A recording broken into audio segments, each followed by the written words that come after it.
ప్రభువైన యేసుక్రీస్తు నామములో దేవుని ప్రజలందరికీ శుభములు తెలియచేయుచున్నాం. ఈ దినము హెబ్రోన్ క్యాలెండర్ వాగ్దానము.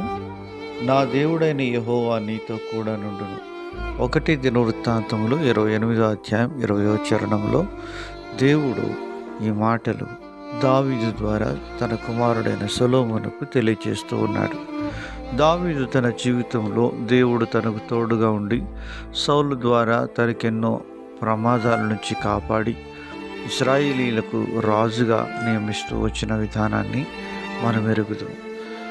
దావీదు దేవుని యొక్క మందిరం మీద ఉన్న మక్కువ చేత అనేకమైనటువంటి వస్తు సామాగ్రిని సమకూరుస్తూ వచ్చినాడు. దేవుని మందిరాన్ని కట్టాలని, దేవుని యొక్క మందిరాన్ని నిలబెట్టాలని ఎంతో తృష్ణ ఆశ కలిగినటువంటి వాడుగా ఉన్నాడు. కానీ దేవుడు దావీదు, నీవు మందిరమును కట్టకూడదు, నీకు పుట్టబోయే నీ కుమారుడైన సొలొమోను మందిరాన్ని కడతాడని దేవుడు వాగ్దానం చేస్తూ వచ్చాడు. అలాగున దావీదు సొలొమోనుకు చెప్తూ ఉంటున్నాడు, నా కుమారుడా, ధైర్యం తెచ్చుకొని ఈ పని జరిగించము, దేవుడు నీకు తోడుగా ఉండును అని సొలొమోనుకు ఈ మంచి మాటలు తెలియజేస్తూ ఉన్నాడు. ప్రియమైనటువంటి దేవుని ప్రజలారా, దేవుడు తన ఆలయాన్ని నిర్మించే పనిలో దేవుడు తన ప్రజలకు సహాయంను చేసేవాడుగా ఉంటాడు. ఆయన కరుణాహస్తం వారికి తోడుగా ఉండి ప్రతి పరిస్థితుల్లో వారికి సహాయం అందించేదిగా ఉంటుందని ఇక్కడ దేవుడు తెలియజేస్తున్నాడు. కనుక దేవుడు మనకు తోడుగా ఉండును అనేటువంటి మాట చాలా ప్రాముఖ్యమైనది.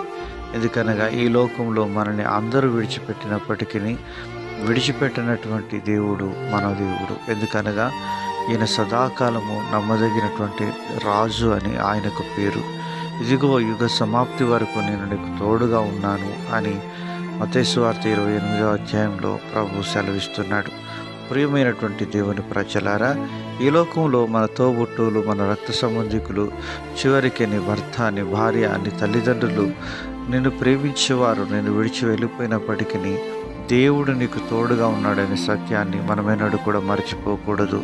కనుక ఆయన నిన్ను విడువడు, ఎడబాయడు అని దేవుని వాక్యంలో రాయబడి ఉంది. దావీదుకు తోడైన దేవుడు సొలొమోనుకు కూడా తోడుగా ఉండి మందిర నిర్మాణ పని అంతటిలో దేవుడు అద్భుతంగా సహాయపడుతూ వచ్చినాడు.